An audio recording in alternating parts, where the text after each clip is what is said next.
Scotsmen lived under brutal English rule and had finally had enough. Led by William Wallace, Scottish rebels began to fight back against the tyrannical English nobles who ruled their lands. This would not be tolerated. So King Edward I of England sent a large army north, around 10,000 men. Commanded by the Earl of Surrey, the English force was formidable. Well-trained infantry, heavy cavalry, and longbowmen. The Scots were outnumbered, Wallace only mustering around 5,000 men. So he chose the ground carefully. Stirling Bridge, a narrow crossing over the River Forth, known as the gateway to the Scottish Highlands. In September 1297, the English army arrived. Waiting for them on the northern side of the bridge was Wallace. The Earl of Surrey had faced Scottish rebels before. He did not respect them. Even seeing their strong position, he dismissed it. He gave the order to advance. The English army began to move forward. Heavy cavalry led the way, marching across the narrow bridge. And when they reached the far side, they realized they had made a grave mistake.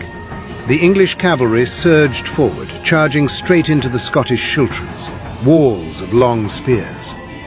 The charge collapsed, horses impaled. Behind them, more English troops poured across the bridge, packing tightly into the battlefield. Too many men, too little space. Wallace saw this, and the Scots moved to encircle the trapped English forces. From the high ground, spears and arrows rained down into the crowded formation. Then the Scottish infantry charged, crashing into the disordered English lines.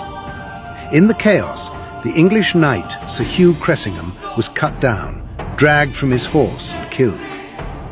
Panic spread through the English ranks. With no room to maneuver and no escape, they began to break. Survivors fled back across the bridge and into the river. Many never made it. It was a decisive victory. Against the odds, the Scots had crushed the English army. William Wallace was knighted and named Guardian of Scotland. And according to legend, the skin of Knight Hugh Cressingham was used to make a sheath for Wallace's sword. But in England, King Edward was furious. Next time, he would come north himself. The assassination that created one of the largest empires in history.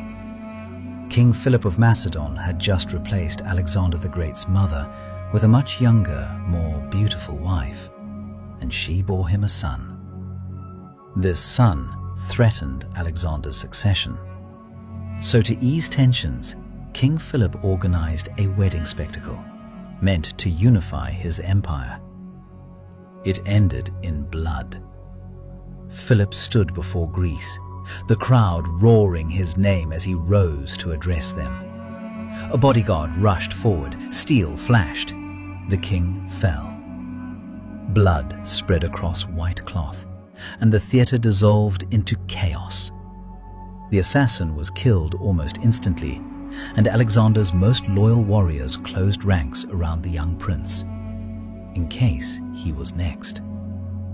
There were no answers. Was it Persia, desperate to stop the imminent invasion? Was it the Greeks seeking revenge?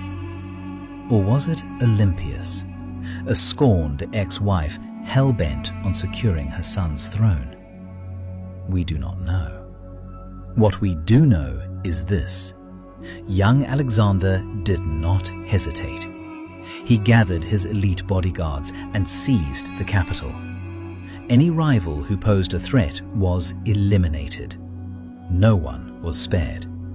Not even his father's young bride and her infant son, his half-brother. In Greece and in Persia, Macedonia's enemies smiled. The empire looked fragile.